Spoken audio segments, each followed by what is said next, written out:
que deve fazer quando você não conhece nenhuma igreja que segue a Bíblia?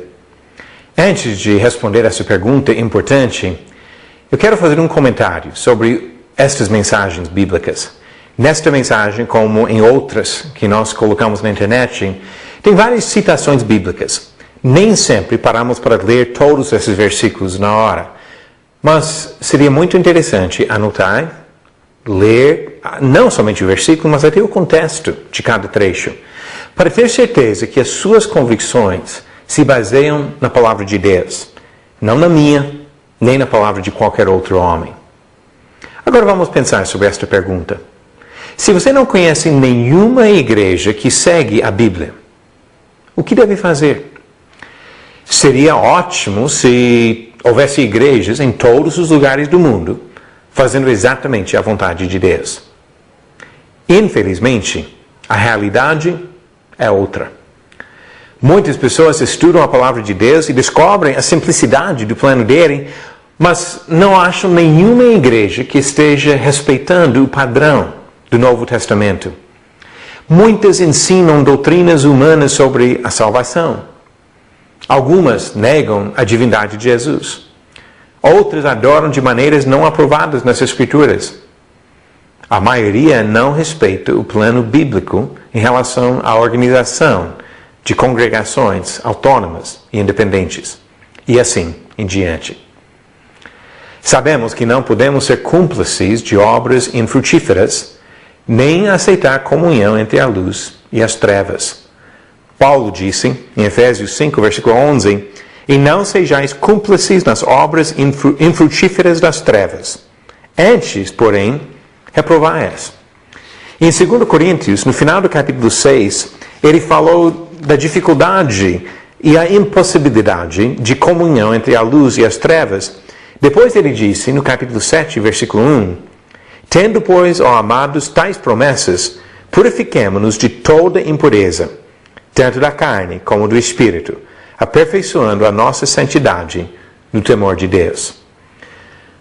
O que deve fazer uma pessoa sincera, que quer agradar ao Senhor?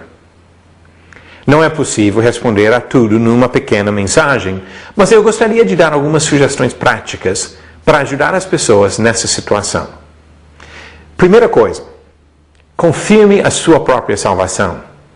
Se você começou a estudar a Bíblia numa igreja que não segue o padrão bíblico em alguns pontos, é possível que você tenha recebido orientação errada sobre a salvação.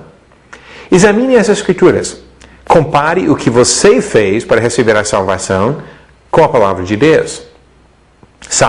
Paulo, se achava salvo, zelosamente praticava sua religião, mas ainda estava no pecado.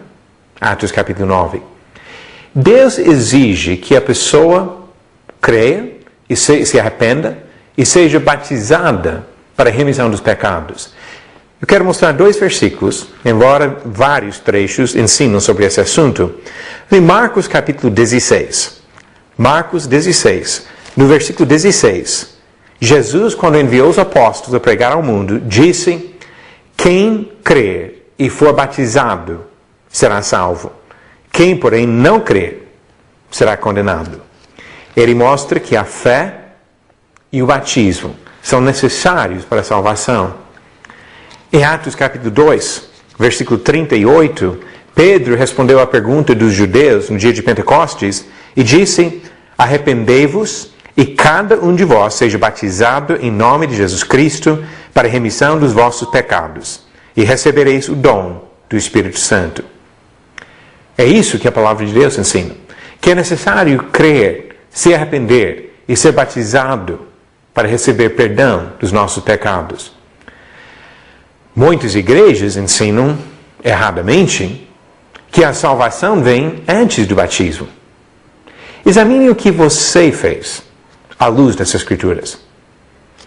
Segunda coisa, fale com outras pessoas.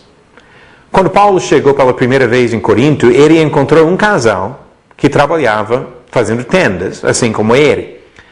Também ensinou judeus e gregos durante 1 ano e meio que ele morou naquela cidade. Atos capítulo 18 conta isso. Os resultados? O casal, Áquila e Priscila, se tornou extremamente útil na divulgação da palavra em outros lugares. Uma igreja foi estabelecida em Corinto.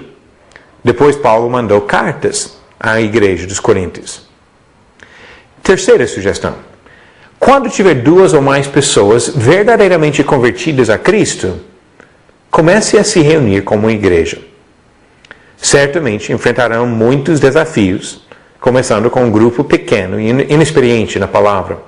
Mas uma igreja é um grupo de pessoas, sejam 2 ou 2.000, chamadas para fora do pecado, para servir ao Senhor. Não precisa da autorização de ninguém daqui da terra para fazer o que Deus já autorizou. Pode fazer tudo o que Deus ordenou que uma igreja fizesse. Ensinar a palavra, orar, cantar hinos de adoração, participar da ceia do Senhor, cada um contribuir de sua prosperidade para as obras que Deus pede. E assim podem fazer o trabalho que Deus deu. Veja nisso, Atos capítulo 2, versículo 42. Colossenses capítulo 3, versículo 16. 1 Coríntios capítulo 11, do versículo 17 em diante, sobre a ceia do Senhor. 1 Coríntios capítulo 16, versículos 1 e 2, sobre a coleta. 1 Timóteo 3, versículo 15, dizendo que a igreja é a casa de Deus. Com tempo, dedicação e a bênção do Senhor, um grão de mostarda pode crescer numa árvore. Se você não conhece nenhuma igreja que segue a palavra de Deus, faça 3 coisas. Verifique sua própria salvação. Fale com outras pessoas que também têm interesse nas coisas de Deus. E quando conseguir juntar 2 ou mais pessoas realmente convertidas ao Senhor, comecem a agir como igreja, servindo ao Senhor. Simples, mas é o plano que Deus apresentou nas Escrituras.